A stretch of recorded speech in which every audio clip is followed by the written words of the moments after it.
반갑습니다. 장종료 시장점검입니다. 네, 코스피 지수 상승 마감했는데 해외 증시가 빠져서 다시 하락 마감이 예상이 되고 이렇게 이제 기간 조정을 계속 이어갈 것으로 예상이 됩니다. 등락을 해 나가면서.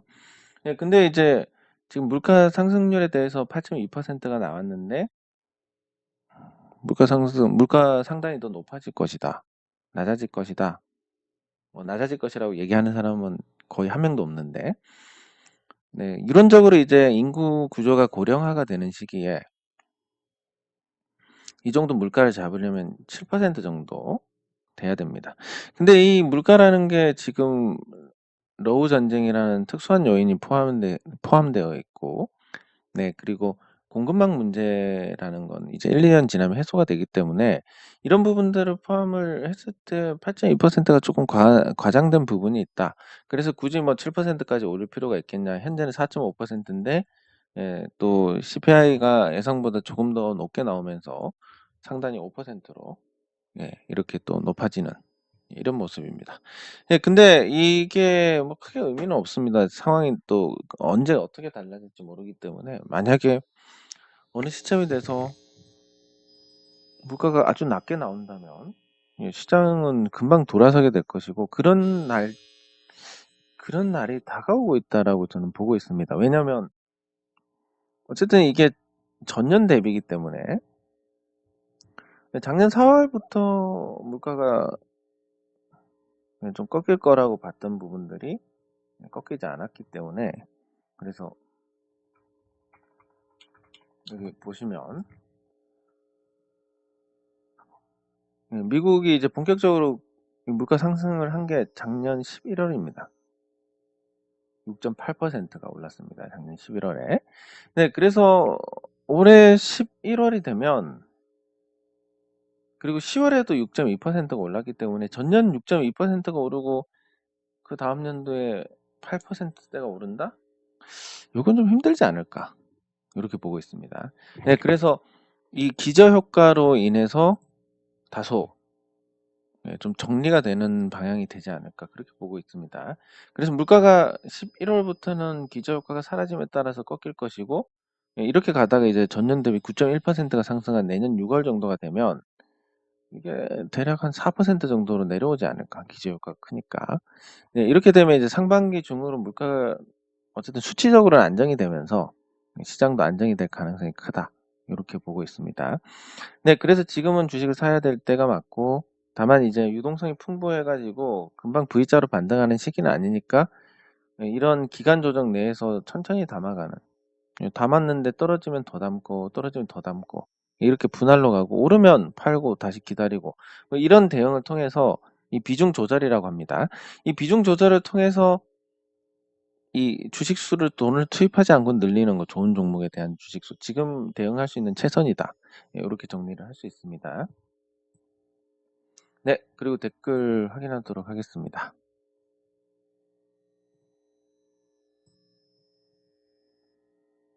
예, 감사합니다. 예, 감사합니다. 감사합니다. 예, 감사합니다. 아이고, 갈 길이 멉니다, 진짜. 네, 감사합니다. 예, 기운 내시기 바랍니다. 예, 감사합니다. 사실 종목만 좋으면 뭐 이 시장이라는 게 그렇습니다. 우리가 지금 이제 3%인데 기준금리가 2022년에 2030년 이때도 뭐 3%를 유지할 거다 이렇게 장기간 이렇게 보는 사람이 아무도 없고 그렇게 될 수도 없습니다. 그렇기 때문에 결국은 2024년 정도 되면 금리를 낮춰가지고 제로가 되고 뭐 이렇게 되지 않을까. 근데 그러면 지금 길게 봤을 때 이 주식을 사는 분들 30년을 봤을 때는 앞으로 지금이 사실 기회가 될 수도 있다. 어떻게 보면 30년 전체로 보면 이자가 뭐 얼마 안 되지 않느냐. 뭐 이렇게 이제 볼 수 있는 부분이고 주식도 마찬가지 개념으로 보시면 됩니다. 이 큰 틀에서 주식하고 네, 감사합니다. 큰 틀에서 주식하고 그 부동산하고 같이 움직입니다. 근데 부동산이 조금 늦게 움직이고 그래서 주식이 내린 것보다 부동산의 하락이 다소 늦게 반영이 되고 있는 그런 상태인데, 뭐 입지마다 차별화가 되기는 하겠지만, 입지가 안 좋은 곳은 이제 하락 시작인 거고, 입지가 좋은 곳은 예, 가성비가 좋은 아파트 위주로 해서 더 이상 이제 내리지 않는 그런 상황이 될 겁니다. 네, 그리고 밴드 신청을 하셔가지고 신청하시면 거기 조건이 있습니다. 뭐 유한타 계좌를 가입하신 분이거나, 아니 가입이 아니라 개설하신 분이거나, 예전에 스터디를 하셨던 분이거나, 아니면 뭐 돈을 내신 분이거나, 요 세 가지를 충족을 해야 밴드 가입이 허용이 됩니다. 예, 그래서 그거를 확인해 보시고 다시 신청을 하시면 되겠습니다. 아, 예, 감사합니다.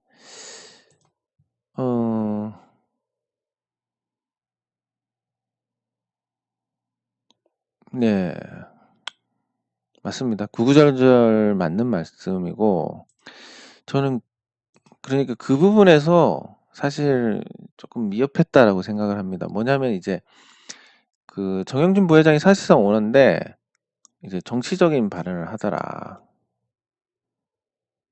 예, 누구나 이 정치적인 발언을 할 수 있습니다. 그런 또 자유도 있고. 근데 이제 중심에 있는 사람이면 개인과 그 중심에 있는 사람으로서의 어떤 역할은 구분을 해야 됩니다. 그러니까 저도 개인적으로 제 정치 성향이 어떤지 여러분들 잘 모르실 겁니다. 뭐 그런 성향을 굳이 구분하고 싶지는 않지만, 근데 제가 이 자리에 있으면서 주식과 관련된 건 입장을 표명을 하지만 그 외에는 일절 그냥 다 닫고 삽니다. 왜냐면 저도 모르게 그 부분에 대해서 이제 제 입장이 다른 분들과 부딪힐 수 있고 불편하게 만들어 드릴 수 있기 때문에 그런 거고, 특히 이제 우리나라처럼 이 정치가 종교화된 국가에서 어쩔 수 없는 부분입니다. 제가 생각했을 때 어떤 A라는 정치인이 정말 쓰레기 같은 인간이다. 아니면 제가 생각했을 때 B라는 정치인이 정말 구국의 영웅이다. 뭐 이렇게 생각을 하는데, 반대로 생각하시는 분들은 제 발언에 대해서 엄청난 불평과, 그리고 그동안 10년 동안 관계가 아주 좋았다 하더라도 단 한순간에 그 관계를 날려버릴 수 있는 겁니다. 그러면 그렇게 생각하는 사람이 미흡한 거 아니냐, 뭐 이렇게 생각하실 수도 있지만, 그렇습니다. 이게 민감한 부분이라서 그분들을 존중한다는 의미로 이런 걸 얘기를 하면 안 된다라고 생각합니다. 그리고 남에게 피해를 주지 않는다는 게 예의의 근본이라고 본다면, 이것도 어떻게 보면 그분들의 어떤 이 마음을 불편하게 하는 부분이니까 남에게 피해를 주는 것일 수도 있습니다. 그게 진실이든 아니든 맞든 틀리든.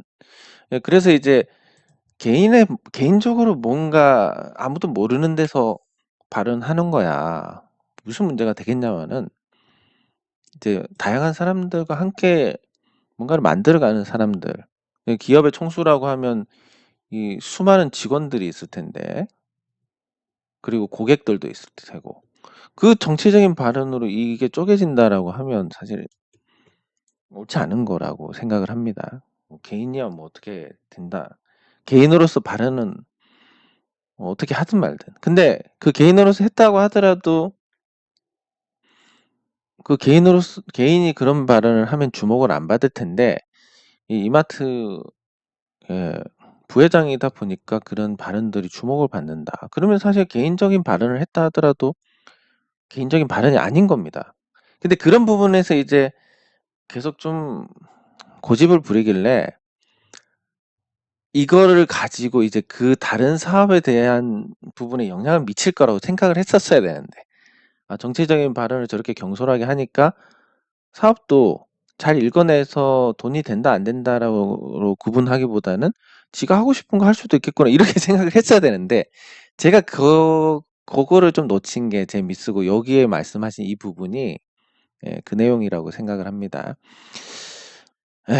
그래서 그 뭐 중국에서 말아먹었다든지 그런 것도 그렇고, 사실 사업적인 감각은 빠져주는 게 좋지 않나. 저도 그렇게 이제 요즘 들어서 생각이 됩니다. 왜냐면 지금 이마트의 기반과 그리고 이 이베이 코리아를 인수한 온라인 기반 이거를 갖고 쿠팡하고 경쟁이 안 된다라는 건 역량이 부족하다라고 밖에 볼 수가 없는 부분입니다. 왜냐면 한쪽은 계속 투자만 하고 있는 상태고 한쪽은 이익을 내고 있는 상태인데 이익을 내면서 이익을 재투자해 가지고 여기랑 싸우는데 이거를 진다? 이건 역량 부족이다. 근데 그런 기미가 보이고 있다라고 하니까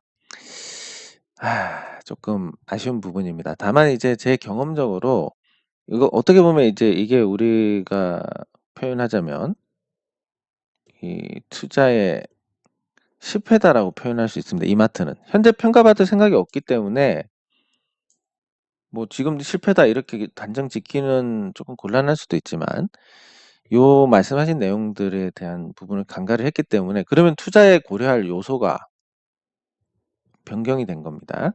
제가 몰랐다가 알게 됐든 아니면 새로운 사실이 생겼든 그러면 이 요소가 변경됐으니까 그러면 이걸 예전부터 이런 걸 고려했으면 투자를 했겠냐 그러면 적어도 투자는 했겠지만 예, 투자는 했겠지만 평단가를 좀 낮추는 형태로 그러니까 조금 더 싼 가격에 사려고 하지 않았을까라는 그런 생각은 해봅니다.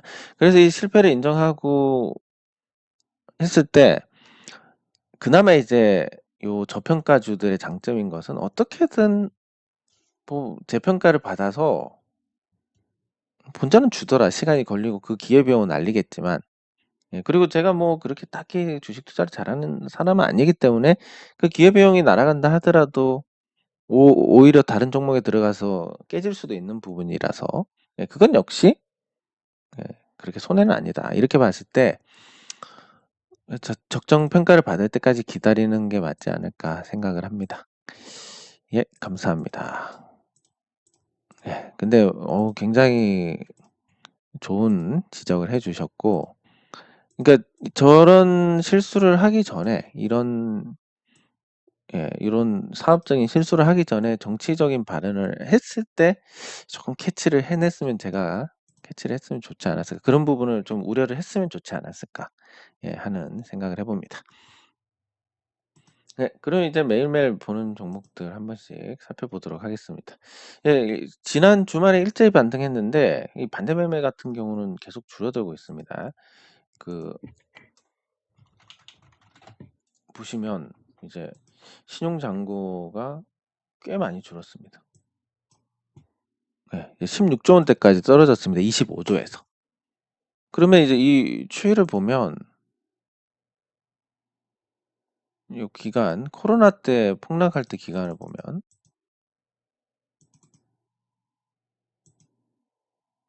1월부터 잡아보겠습니다.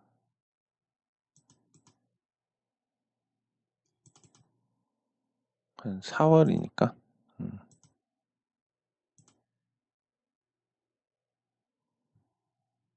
당시에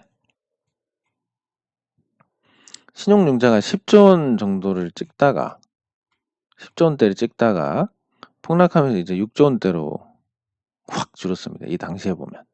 그러니까 한 35% 정도가 감액이 됐다.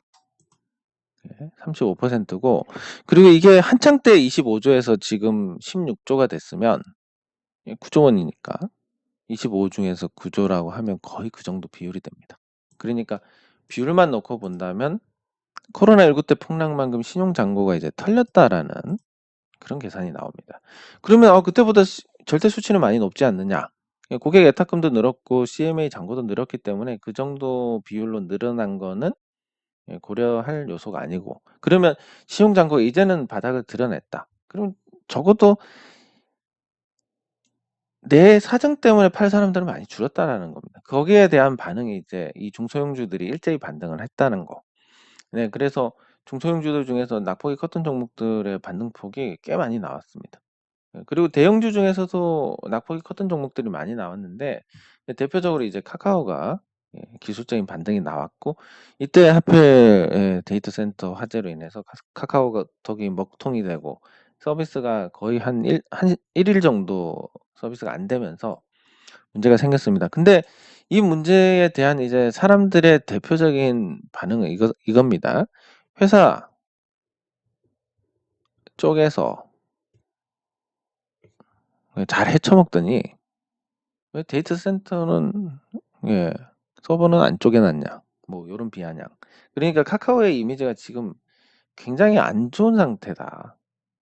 그런 상태에서 이제 화재가 나서 서비스가 마비가 됐으니까 이제 울고 싶은데 뺨 때린 격으로 볼 수 있습니다. 그래서 저도 라인을 한번 써봤는데 블로그에서 보던 정말 촌스러운 이모티콘이 여기 라인에 다 있었구나 이런 생각도 들고 그래서 카카오톡보다는 조금 깔끔한 맛은 없는데 이런 일이 생기면 결국 텔레그램이나 라인 같은 걸 이제 요런 시기에 대비해서 하나를 가입해 둘 것이고, 그러다 보면 이제 어떤 특정한 사람하고는 라인으로 대화를 할 수 있을 거고, 텔레그램으로 대화를 할 수 있을 거고, 그러다 보면 이제 어느 순간부터는 사용 빈도가 바뀌어 가지고, 그러면 카카오톡이 없는 카카오는 어떻습니까? 기업가치 0입니다.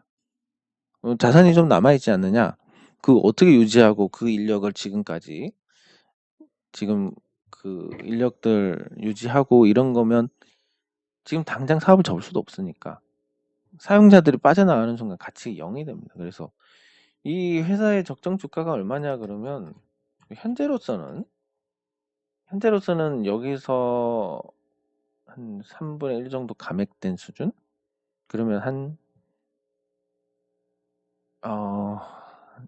3만 원대 중반? 예, 그 정도 봐야 될 겁니다. 예, 3만 원대 초중반을 봐야 되는데 근데 그건 이제 현재 사용자가 유지된다는 전제고, 사용자가 유지가 안 된다라고 하면 0입니다. 네, 그래서 카카오 같은 경우는 이번에 좀 타격을 좀 받지 않을까. 적어도 많은 사람들이 카카오에 익숙해져 가지고 다른 메신저를 써야지 이런 생각조차 못하고 있다가 이제는 다른 메신저가 하나 있기는 해야 되겠구나. 그리고 카카오 택시 등등 카카오를 통해서 하는 서비스들이 이번에 일제히 안 됐기 때문에 생활의 불편을 좀 느끼고, 또 한편으로는 카톡이 너무 많이 와서 시달리는 분들은 좀 편하셨을 거고, 뭐 어쨌든 이걸로 생각을 하게 된다는 것, 다른 걸로 바꿔야 되지 않을까 이런 생각을 한다는 자체가 어마어마한 악재입니다. 카카오 입장에서는. 그래서 기술적 반등이 이어질지는 모르겠지만 그 이후의 주가 흐름도 굉장히 부정적이다. 이렇게 볼 수 있고, 반대로 이제 네이버 같은 경우는 반등을 순조롭게 이어갈 가능성이 큽니다. 결국은 카카오를 안 쓰면 라인을 쓰게 되니까. 근데 뭐 전체적인 그림 자체는 라인을 쓰는 게 좋을 수도 있습니다. 왜냐면 일본도 라인을 쓰고, 그리고 인도네시아도, 그리고 태국도, 대만도, 그리고 스페인인가? 어디 그쪽도 이제, 그러니까 글로벌하게 지금 쓰고 있기 때문에 여기에 한국이 들어가면 그러면 좀 더 이 네트워크가 강해지지 않을까 이런 생각을 하게 되고, 네, 그래서 이번에 카카오톡 사태가 네이버에는 아주 좋은 영향을 주게 될 것 같다. 이렇게 볼 수 있습니다. 물론 이제 그게 어느 정도 제가 말씀드렸듯이 15만 원대까지 가면 이제 어느 정도 단기 낙폭이 너무 과한 수준이 되니까 기술적 반등이 나오는데, 그 반등의 계기가 있고 재료가 있다 보니까 조금 더 강한 반등을 기대할 수 있지 않을까 이렇게 생각을 해볼 수 있습니다. 네, 그리고 LG에너지솔루션, 이번에 화재도 결국은 배터리 문제일 가능성이 큽니다.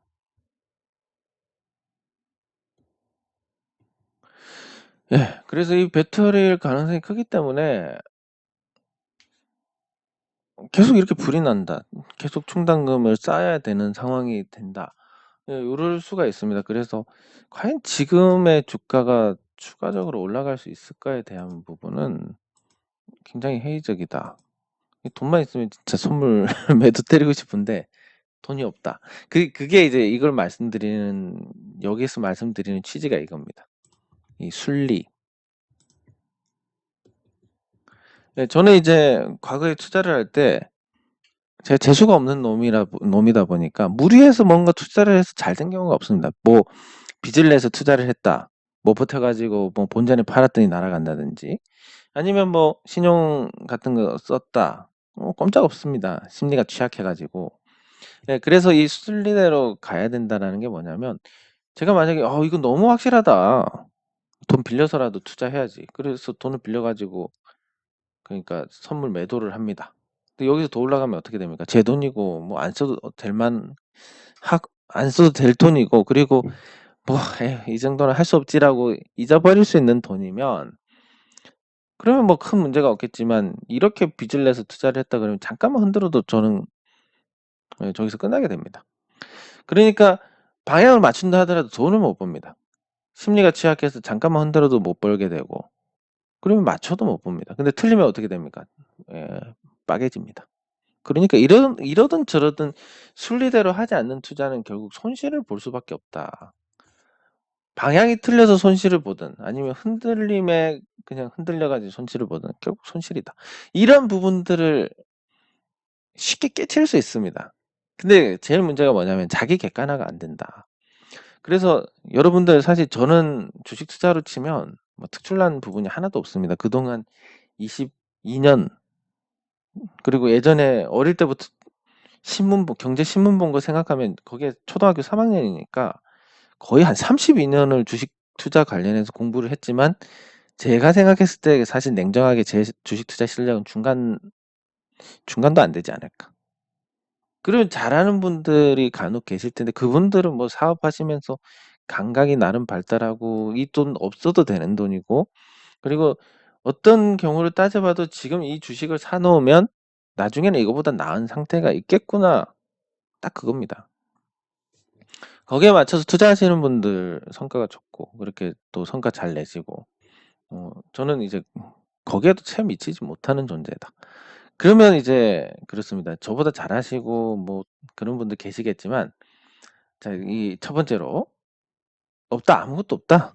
내가 갖고 있는 자산이 뭐 그렇게 대단한 것도 아니고 이걸 가지고 재미삼아 주식 투자를 할 상황이 아니다. 첫 번째. 그리고 두 번째 나는 생업이 너무 빵빵해 가지고 주식 투자를 조금 날리더라도 버틸만 하다. 이런 경우도 아닙니다. 그리고 세 번째 내가 뭘 해도 잘 풀리는 그런 행운아도 아니다. 네 번째 내가 공부든 뭐든 인정받아 볼 만큼의 어떤 예, 그런 다른 사람들보다 특출난 그런 능력이 있다. 없다. 자, 여기에 해당이 된다. 그럼 여러분들은 저하고 똑같은 상태인 겁니다. 표현하자면 평범한 겁니다. 그러면 이 평범한 사람들 중에서 32년 동안 공부를 한 저하고 비교해서 공부량이 더 많은 분들이 계실까? 아마 없지 않을까 싶습니다. 그런 상태로 시장을 보면 어떻게 되겠습니까? 당연히 깨지기가 쉬운 건데 그 깨지기가 쉬운 상태임에도 불구하고 인정을 하지 않으면 난 정말 다를 것 같은데 난 다른 주식 투자자들에 비해서 분명 좋은 결과를 얻을 수 있을 것 같은데 이런 착각을 하는 순간 예, 뭐 저기 1,000만 원 잃을 걸 1억을 잃게 되고 10억을 잃게 됩니다. 네, 그렇기 때문에 항상 자기 객관화가 돼야 되고 여러분들 그냥 주식 못 하시는 경우가 태반일 겁니다. 저도 마찬가지고. 왜냐하면 소수만 수익을 내는 구조다 보니까 다수가 수익 내기가 쉽지 않고 평범한 투자자들은 더더욱 쉽지 않으니까 그런 현실을 감안하면 지금과 같은 시장에서 어떻게 되겠습니까? 그 앞에 계속 흘러내린다. 모르니까 주식 투자를 하면 안 되는 겁니다. 그럼 지금처럼 기간 조정을 간다. 추세적으로 오를 거 아니니까 샀다가 조금 남으면 팔아야 되는 겁니다. 단타하지 말라면 그건 시장 상황에 맞추는 거고 그건 뭐 도박처럼 뭐 당장 들어가서 당장 나오는 거고 그리고 추세적으로 뭔가 오른다. 그러면 추세라는 건 계속 그 성질을 유지하려는 힘이기 때문에 좀 길게 갖고 있어야 된다. 이런 부분들이 내가 못한다라는 걸 인정하고 내 판단으로 가야 된다라는 걸 인정하면 쉽게 할 수 있는 건데 자기 객관화가 안 되다 보니까 난 주식 투자로 성공할 것 같은데 난 분명히 이상하게 성공할 것 같아. 요런 걸 버려야 된다는 겁니다. 그래야만 자기 객관화가 됩니다. 네, 그리고 중소형주 중에서 또 반등이 컸던 종목이 상강 MNT인데 예, 삼강 M&T 같은 경우는 뭐 평가를 하자면 SK가 안 샀다. SK가 안 샀으면 지금 주가가 어디 가 있을지 한번 보겠습니다. SK가 안 샀다라고 하면 예, 주가가 요렇게 오지 않았을까. 그리고 이 정도에서 타협을 보지 않았을까 싶습니다. 많은 아래에서. 근데 SK가 사면서 한번 슈팅이 나왔고 이때 이제 국민연금도 털고 미래에셋도 털고 이러면서 다시 주저앉았습니다. 이제는 그 주가를 부양할 만한 주체가 없다라는 점에서 조금 문제가 될 수 있는데 그래도 아직까지는 요 추세에서 공방을 하고 있으니까 버텨가지고 쐐기형으로 더 크게 나갈 수도 있습니다. 가능성이 있고 떨어지면 SK가 인수했기 때문에 이 변동성 범위를 하회하지는 않을 것 같습니다. 그러면 이게 가격이 한 16,000원 정도 하단이 그리고 상단은 다시 고점 돌파하는 그런 탄력을 보여줄 수 있다. 예, 이렇게 고려를 해봤을 때 요 삼강 M&T 같은 경우는 조금 내렸을 때 낙폭이 과하다 싶을 때 한번 단기로 잡아볼 만하지 않나 이런 생각을 합니다. 수주도 많이 해놨고 환차익도 보고 있고 SK라는 든든한 최대 주주가 들어왔고 50만 평 공장도 예, 지금 터닦기 거의 완료된 상태고 SK가 3자 배당 유상증자 자금을 넣으니까 회사에 현금도 풍부한 상태고 그러면 이제 뭐 16,000원 정도를 보고 예, 한번 더 예, 기다리시면 될 것 같습니다. 이 앞에는 와서 갔습니다. 근데 18,000원까지 안 내려와가지고 예, 저는 뭐 대응을 하지는 않았는데 일단 이런 부분들 계속 골라 나가면서 예, 맥점들을 찾아내면 예, 심심치 않게 재밌는 대응을 할 수가 있습니다. 예, 그리고 이 CJ 대한통운 낙폭이 크고 이 종목 같은 경우는 실적도 좋고 뭐 사람으로 할 수 있는 어떤 그런 사업적인 한계를 보여줬지만 지금 낙폭은 너무나 과대한 겁니다. 왜냐하면 기업의 외형적인 가치가 깎이지 않은 상태이기 때문에 예, 그러면 이제 CJ 대한통운 같은 경우는 하락이 언제 멈출지 모르지만 멈추고 나서 바운딩 어느 정도 셀 것이다. 예, 이런 관점에서 이제 관심을 유지를 할 필요가 있을 것 같습니다. 예, 지금 바운딩이 한 방에 끝나지는 않을 것 같아서 예, 그렇게 보시면 되고 네, 그리고 예, 마지막으로 우진 플라임. 예, 우진 플라임이 이제 하락했다가 회복하고 다시 하락하고 이런 변동성을 보여주고 있습니다. 예, 우진 플라임의 이 변동성 같은 경우는 그냥 변동성 범위 안에서 이루어지고 있는 거라서 특별할 건 없습니다. 예, 그리고 한번 상승하고 조정받고 예, 시장이 나빠지니까 거기에 따른 어떤 주가 하락도 나왔고 그리고 안정을 찾으니까 반등도 강하게 나오고 이런 상태인데 지금 실적을 보시면 아시겠지만 2분기 실적 굉장히 좋게 나왔고 3분기, 4분기도 나쁘지 않을 겁니다. 숫자가 좋아지는 기업들, 예, 제노레이나 우진 플라임 이런 종목들은 결국 시간이 지나면 다 주가로 보답을 해주게 될 겁니다. 근데 그거 기다리는 게 만만치가 않기 때문에 예, 그래서 이제 제가 요거를 제노레이 같은 경우는 언급한 거에 대해서 약간 좀 후회가 된다라는 부분도 있었는데 그 후회라는 게 뭐냐면 이 종목이 틀렸다라는 게 아니라 너무나 많은 분들한테 이 종목을 얘기를 하고 그분들이 다 같은 성향일 수 없기 때문에 어떤 분하고는 안 맞을 수도 있을 거고 예, 그래서 그분이 팔고 나갔을 때 결국은 좋지 못한 타이밍에 팔고 나갔으니까 손해를 받고 예, 거기에 대해서 어쨌든 뭐 원인 제공을 했다라는 측면에서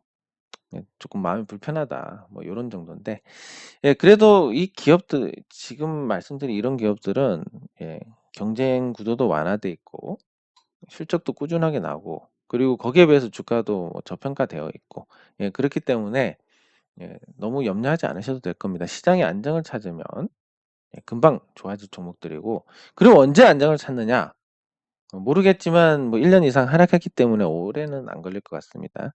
뭐 길어야 이제 앞으로 1년이니까 기간 조정을 계속 받는다 하더라도 예, 그래서 그런 관점에서 예, 요 우진 플라임도 변동성 범위 하단을 찍었으니까 또 좋은 관점에서 보시면 될 것 같습니다. 네, 장 종료 후 시장 점검은 여기서 마치도록 하겠습니다. 수고하셨습니다.